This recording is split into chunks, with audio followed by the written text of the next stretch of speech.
আসসালামু আলাইকুম। আজকের রসনা বিলাস নিয়ে হাজির হয়ে গেলাম প্রতিদিনের মতো। আজকে কী রান্না করব সেটাই আগে দেখাচ্ছি। গাজরের হালুয়া করব, আর আমার সামারের বাগানের মিষ্টি কুমড়া এবং জালি কুমড়া রান্না করব। জালি কুমড়া দিয়ে মুরব্বাও করব, রান্নাও করব।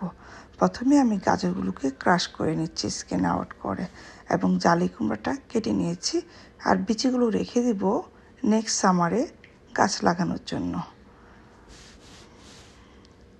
একের ভিতর তিন। জালি কুমড়া দিয়ে তরকারি রান্না করে খাওয়া যায়, মুরব্বা করা যায়, ড্রাই মুরব্বা এবং লিকুইড গ্রেভি। তো আজকে আমি গ্রেভিটাই করব। তো চলে যাচ্ছি আমার প্রথম রেসিপি, চাল কুমড়া দিয়ে চিংড়ি মাছ। প্রথমে আমি ফ্রাই প্যানে পেঁয়াজ কুচি রসুন কুচি দিয়ে দিয়েছি। হালকা একটু ভাজা হলে তার মধ্যে আমার কেটে রাখা চিংড়ি মাছগুলো দিয়ে দিয়েছি, এবং 1 চামচ করে হলুদ, ধনে, জিরে, মরিচের গুঁড়ো দিয়ে দিয়েছি। ডিপেন্ড করছে কী পরিমাণ আমি রান্না করছি, এবং অল্প করে লবণ দেব। যেহেতু চাল কুমড়াতে অনেক পানি থাকে, তাই প্রথমে আমি পানি দেব না। পানি ছাড়া কতক্ষণ কষানো যায় সেটা চেষ্টা করব। কষানোর মধ্যে কিন্তু সেদ্ধ হয়ে যাবে। 1/2 কাপ শুধু পানি দেব যখন কষানো হয়ে যাবে। আরও কিছুক্ষণ আমি রান্না করে ধনেপাতা কাঁচামরিচ দিয়ে নামিয়ে ফেলবো। ভীষণ স্বাদ হয়েছিল জালি কুমড়া দিয়ে চিংড়ি মাছ। কারা কারা এভাবে খান অবশ্যই কিন্তু জানাবেন। চলে যাচ্ছে আমার দ্বিতীয় এবং তৃতীয় রেসিপি। এখানে আমি নিয়ে নিচ্ছি 10 পিস রুই মাছের টুকরো। যেহেতু আমরা তরকারিতে বেশি মাছ দিলে বাচ্চারা খেতে চায় না, তাই আমি ভাজা করব, আর কিছু দিয়ে আমি রান্না করব। ভাজা মাছ কিন্তু ঘরে ছোটো পুরো সবাই ভীষণ পছন্দ করে। তো অবশ্যই খেয়াল রাখতে হবে রান্না করার সময় যে ঘরের মেম্বাররা কী খেতে পছন্দ করে, সে অনুযায়ী কিন্তু আসলে রান্না করা উচিত। মাছ ভাজা, এখানে 10 পিস মাছ আমি 5 পিস ভাজা করব, এবং 5 পিস দিয়ে আমি মিষ্টি কুমড়া রান্না করব।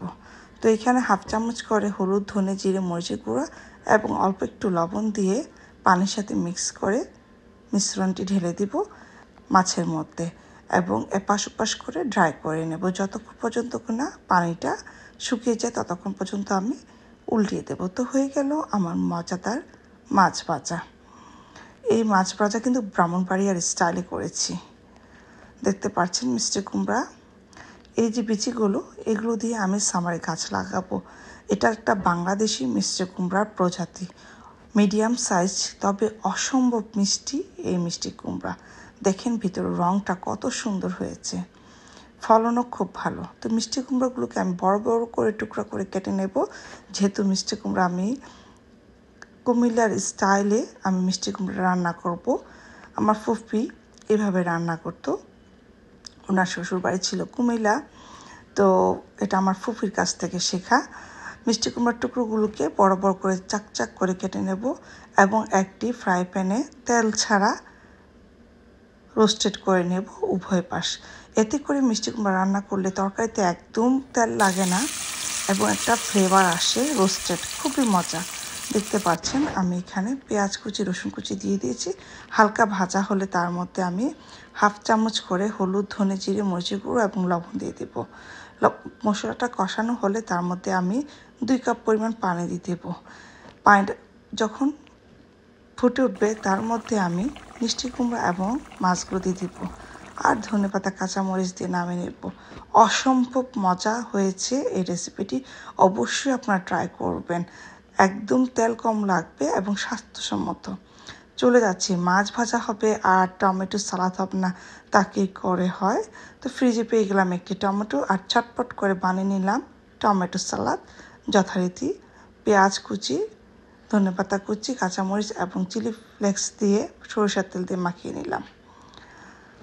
এখন ডেজার্ট হিসাবে আমি যে গাজরগুলো নিয়েছিলাম, ক্রাশ করা গাজরগুলোতে বাটার দিয়ে ক্রাশ করা গাজর দিয়ে দিলাম, আর তাতে 1 কাপ পরিমাণ চিনি, 1 কাপ পরিমাণ গুঁড়া দুধ দিয়ে খুব ভালোভাবে নাড়াচাড়া করে একটা ডোর মতো করে ফেলবো।